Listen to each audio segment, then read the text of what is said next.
नमस्कार दोस्तों, हमारे चैनल में आप सभी का स्वागत है। दोस्तों, आज हम जनकपुरी में आगमन और अहिल्या की कथा, रामायण कथा से संबंधित के बारे में सुनेंगे। तो आइए दोस्तों सुनते हैं। दूसरे दिन ऋषि विश्वामित्र ने अपनी मंडली के साथ प्रातःकाल ही जनकपुरी के लिए प्रस्थान किया। चलते चलते वे विशाला नगरी में पहुँचे।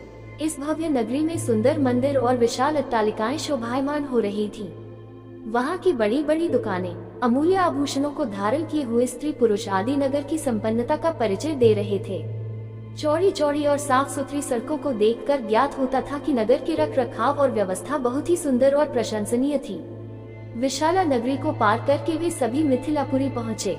उन्होंने देखा कि नगर के बाहर सुरम्य प्रदेश में एक मनोहर यज्ञशाला का निर्माण किया गया था और वहाँ पर विभिन्न प्रांतों से आए हुए वेदपाठी ब्राह्मण मधुर ध्वनि में वेद मंत्रों का सस्वर पाठ कर रहे थे।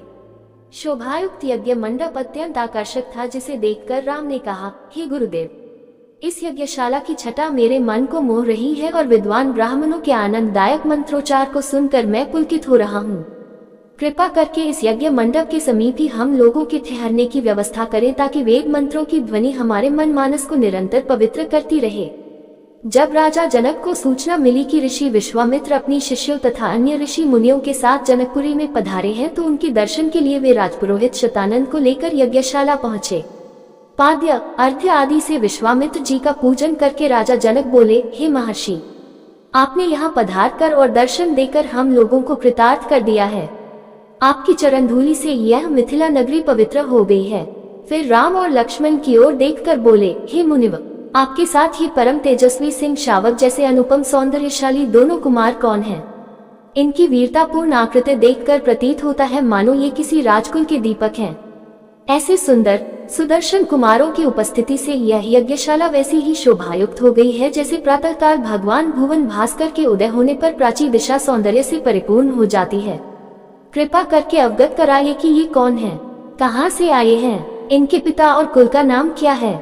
इस पर ऋषि विश्वामित्र ने राजा जनक से कहा, हे राजन, ये दोनों बालक वास्तव में राजकुमार हैं। ये अयोध्या नरेश सूर्यवंशी राजा दशरथ के पुत्र रामचंद्र और लक्ष्मण हैं। ये दोनों बड़े वीर और पराक्रमी हैं। इन्होंने सुबाहु तारका आदि के साथ घोर युद्ध करके उनका नाश किया है। मारीच जैसे महाबली राक्षस को तो राम ने एक ही बाण से 100 योजन दूर समुद्र में फेंक दिया। अपने यज्ञ की रक्षा के लिए मैं इन्हें अयोध्यापति राजा दशरथ से मानकर लाया था। मैंने इन्हें नाना प्रकार के अस्त्र शस्त्रों की शिक्षा प्रदान की है। इनके प्रयत्नों से मेरा यज्ञ निर्विघ्न तथा सफलतापूर्वक संपन्न हो गया। अपने सद्व्यवहार, विनम्रता एवं सौहार्द से इन्होंने आश्रम में रहने वाले समस्त ऋषि मुनियों का मन मोह लिया है। आपके इस महान धनुष यज्ञ का उत्सव दिखाने के लिए मैं इन्हें यहाँ लाया हूँ।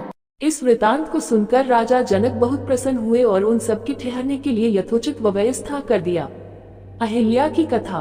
प्रातःकाल राम और लक्ष्मण ऋषि विश्वामित्र के साथ मिथिलापुरी के वन उपवन आदि देखने के लिए निकले। एक उपवन में उन्होंने एक निर्जन स्थान देखा। राम बोले, गुरुदेव, ये स्थान देखने में तो आश्रम जैसा दिखाई देता है, किंतु क्या कारण है कि यहाँ कोई ऋषि या मुनि दृष्टिगोचर नहीं हो रहे हैं। इस पर विश्वामित्र जी ने कहा, ये स्थान कभी महात्मा गौतम का आश्रम था। वे अपनी पत्नी अहल्या के साथ यहाँ रहकर तपस्या करते थे। एक दिन गौतम ऋषि की अनुपस्थिति में इंद्र ने गौतम के वेश में आकर अहल्या से प्रणय याचना की। यद्यपि अहल्या ने इंद्र को पहचान लिया था, तो भी यह सोचकर कि मैं इतनी सौंदर्यशाली हूँ कि देवराज इंद्र स्वयं मुझसे प्रणय याचना कर रहे हैं, अपनी स्वीकृति दे दी। जब इंद्र अपने लोक लौट रहे थे, तभी अपने आश्रम को वापस आते हुए गौतम ऋषि की दृष्टि इंद्र पर पड़ी। उस समय इंद्र उन्हीं का वेश धारण किए हुए था। तत्काल वे सब कुछ समझ गए और उन्होंने इंद्र को शाप दे दिया। इसके बाद उन्होंने अपनी पत्नी को शाप दिया कि रे दुराचारिणी, तू हजारों वर्ष तक केवल हवा पीकर कष्ट उठाती हुई यहाँ राख में पड़ी रहे। जब राम इस वन में प्रवेश करेंगे, तभी उनकी कृपा से तेरा उद्धार होगा। तभी तू अपना पूर्ण शरीर धारण करके मेरे पास आ सकेगी। ये कहकर गौतम ऋषि इस आश्रम को छोड़कर हिमालय पर जाकर तपस्या करने चले गए। अतः हे राम, अब तुम आश्रम के अंदर जाकर अहल्या का उद्धार करो। विश्वामित्र जी की आज्ञा पाकर वे दोनों भाई आश्रम के भीतर प्रविष्ट हुए। वहां तपस्यारत अहल्या कहीं दिखाई नहीं दे रही थी, केवल उसका तेज संपूर्ण वातावरण में व्याप्त हो रहा था। जब अहल्या की दृष्टि राम पर पड़ी, तो उनके पवित्र दर्शन पाकर वह एक बार फिर सुंदर नारी के रूप में दिखाई देने लगी। नारी रूप में अहल्या को सम्मुख पाकर राम और लक्ष्मण ने श्रद्धापूर्वक उनके चरण स्पर्श किए। तत्पश्चात उससे उचित आदर सत्कार ग्रहण कर वे मुनिराज के साथ पुनः मिथिलापुरी को लौट आए। उम्मीद करते हैं दोस्तों आपको ये रामायण कथा से संबंधित जनकपुरी में आगमन और अहिल्या की कथा के विचार सुनने में अच्छे लगे होंगे। दोस्तों विचार सुनने में अच्छे लगे हैं तो कृपया करके चैनल को सब्सक्राइब जरूर करें जी।